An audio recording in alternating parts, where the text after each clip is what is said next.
There is a plant that grows in the cracks of sidewalks, in abandoned lots, along highways where nothing else survives.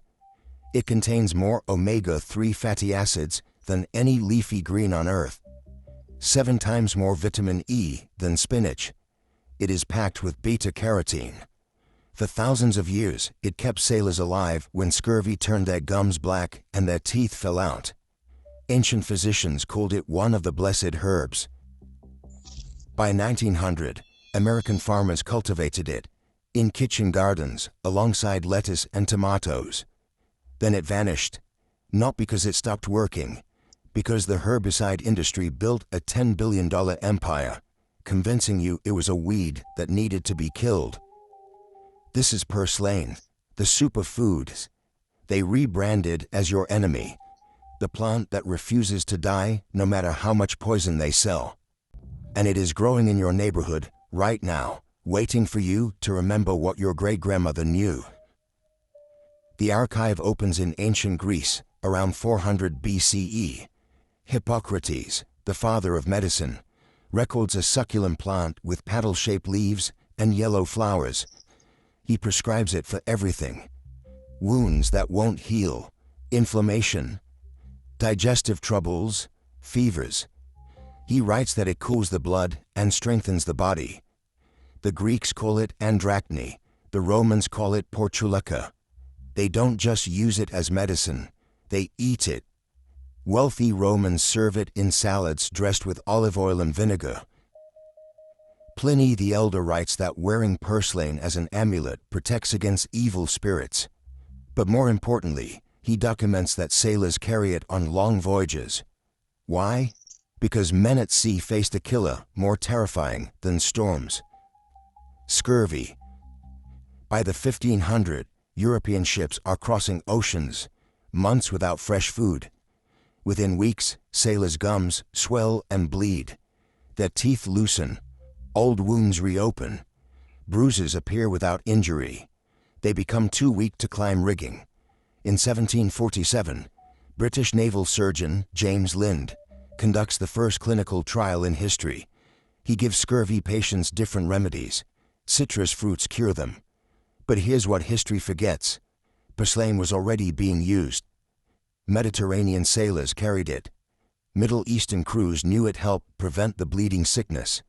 It grew wild at every port. You could harvest it, and it stayed edible for weeks. But Purslane contains something special: alpha-linolenic acid. That's omega-3, the same fatty acid in fish oil capsules that people pay $30 a bottle for. Purslane has more omega-3 than any other leafy vegetable on earth: 300 to 400 milligrams per 100 grams. It is the highest plant source of omega-3 fatty acids ever documented. It also has 3 to 4 times more beta-carotene than carrots, 7 times more vitamin E than spinach, potassium, magnesium, calcium, iron. This isn't a weed. It's a multivitamin that grows without permission. So why did every American grandmother in 1850 know how to cook Purslane, but your mother has never heard of it? The answer begins with industrialization. In the 1800s, Purslane is everywhere in American agriculture. Seed catalogs sell it alongside lettuce and chard. Farmers plant it because it thrives in heat that kills other greens. It needs no fertilizer, no pesticides, no irrigation. You plant it once, and it reseeds itself forever. Thomas Jefferson grew it at Monticello. It appears in American cookbooks through the early 1900s. Then in the 1920s, something shifts. Industrial agriculture is born. Monoculture farming, vast fields of single crops, corn, wheat, soybeans. And monoculture has a problem: diversity. When you plant 1,000 acres of corn, anything else that grows is competition. It doesn't matter if that plant is edible. It doesn't matter if it's more nutritious than your crop. If it's not your crop, it's a weed. Purslane becomes target number one. Why? Because it's nearly impossible to kill. It grows faster than almost any other plant. A single purslane plant can produce over 200,000 seeds. Those seeds can survive in soil for 40 years, waiting. You pull it up, and fragments of stem left behind sprout new plants. Cut it, and it regrows. It thrives in drought. It laughs at heat. It grows in soil so poor that nothing else will. For industrial farmers trying to grow perfect rows of identical crops, purslane is a nightmare. Then in 1974, Monsanto launches Roundup. The active ingredient is glyphosate. It kills plants by blocking an enzyme they need to grow. Monsanto markets it as the solution to every farmer's problem. Spray it, and weeds die. Your crops, if they're Roundup-ready, genetically modified, survive. By the 1980s, Monsanto is genetically engineering corn, soybeans, and cotton to resist glyphosate. Now farmers can drench entire fields in herbicide. Everything dies except the cash crop. Purslane is listed in Roundup marketing materials as a primary target weed. Not because it harms crops, because it exists. The glyphosate market explodes. By 2023, it's worth nearly $10 billion globally. Bayer, which bought Monsanto in 2018, is one of the largest agrochemical corporations on Earth. They don't make money if you eat free food growing in your yard. They make money when you believe that free food is your enemy. But here's the part that should make you angry. While Monsanto was selling herbicides to kill purslane, the USDA was publishing studies proving purslane is one of the most nutritious plants on the planet. A 1992 study by researchers at the University of Texas confirmed purslane has the highest omega-3 content of any green vegetable tested. A 2014 study published in the Journal of Ethnopharmacology documented its anti-inflammatory properties. It reduces oxidation. It protects the liver. It lowers blood sugar. The World Health Organization lists purslane as one of the most used medicinal plants in the world. It's eaten in Greece, Turkey, Mexico, Iran, and China. In Greek cuisine, it's called glystrida. They saute it with olive oil and lemon.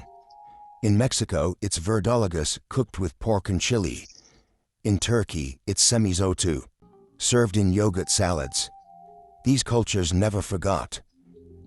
But in America, the country where it grows wild in every state, most people have never tasted it. Why? Because calling it a weed is profitable. If purslane is food, you don't need to buy lettuce. You don't need supplements. You don't need herbicides to kill it. An entire economic model collapses. Let's talk about what we actually lost. Purslane is a survival food.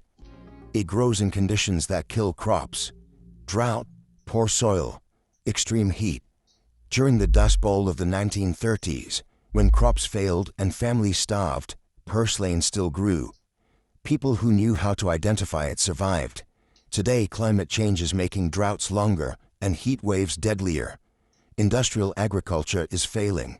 Aquifers are drying up. Topsoil is eroding. And we're spending billions on fertilizers and irrigation to grow crops that need perfect conditions. Meanwhile, purslane grows in the cracks of parking lots. It doesn't need you. It doesn't need chemicals. It just grows. This is what food sovereignty looks like. A plant that asks for nothing and gives everything. But food sovereignty threatens profit. If you can feed yourself without buying seeds, without buying fertilizers, without buying pesticides, then corporations lose control. So they don't ban purslane. That would be too obvious. Instead, they rebrand it. They call it a noxious weed. They publish extension service guides on how to eradicate it. They sell you chemicals to kill it. And they never mention that you're poisoning your yard to destroy something more nutritious than anything in your refrigerator. Here's the evidence. Go to any agricultural extension website. Search purslane. You'll find articles titled How to Control Purslane in Your Lawn or Purslane, a troublesome weed. They recommend herbicides, pre-emergent chemicals, manual removal. Not one mentions it's edible. Not one mentions the nutrition data.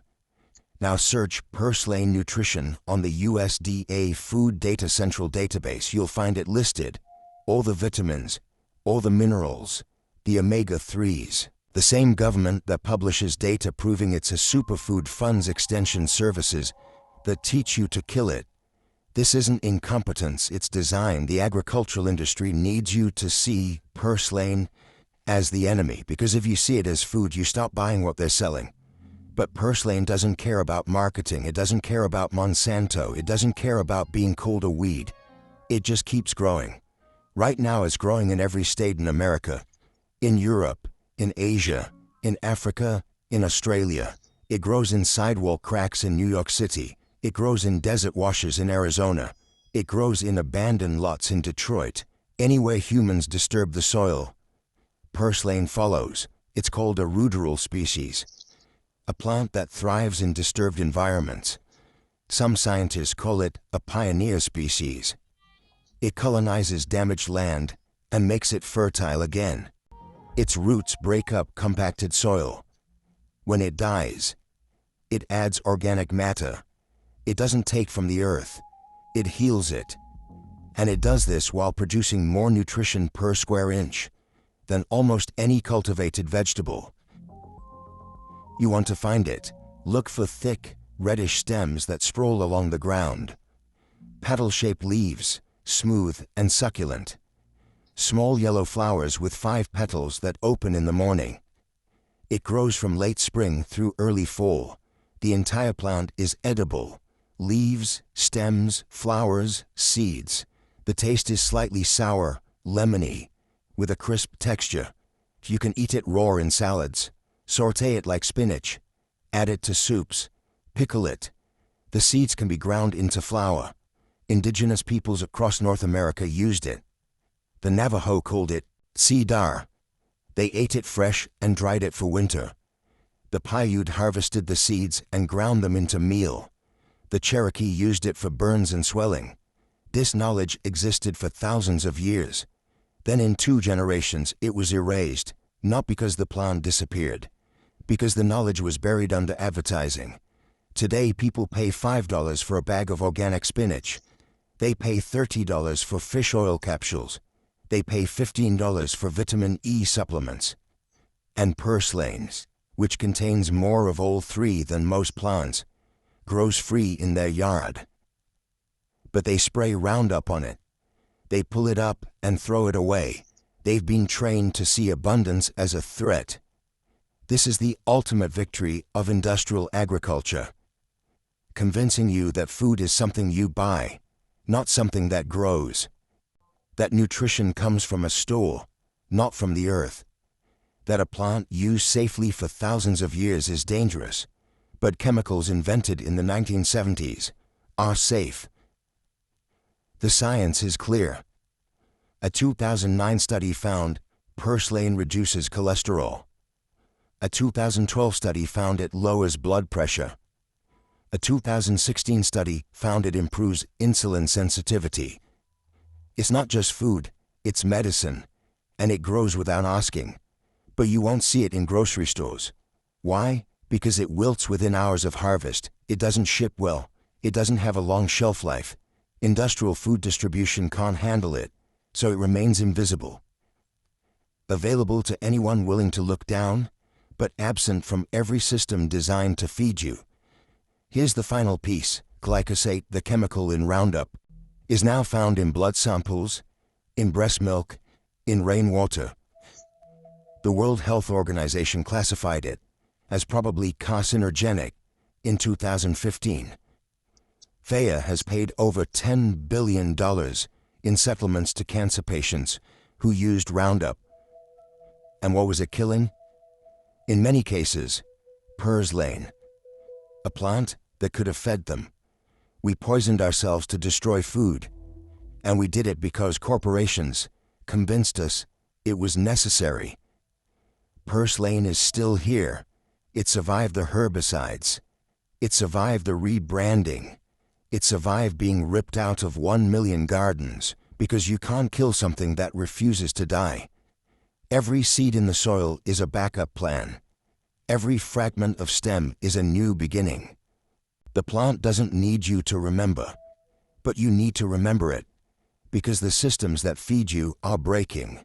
Droughts are longer, crops are failing, prices are rising, and in the cracks of the concrete, in the margins they forgot to poison, Purslane is waiting, free, nutritious, indestructible, the superfood they spent 50 years teaching you to hate. It never left, you just stopped looking. If this vault opened something for you, subscribe to Forgotten Roots and hit the bell. Every like and every share preserves what they try to erase. The next vault opens soon.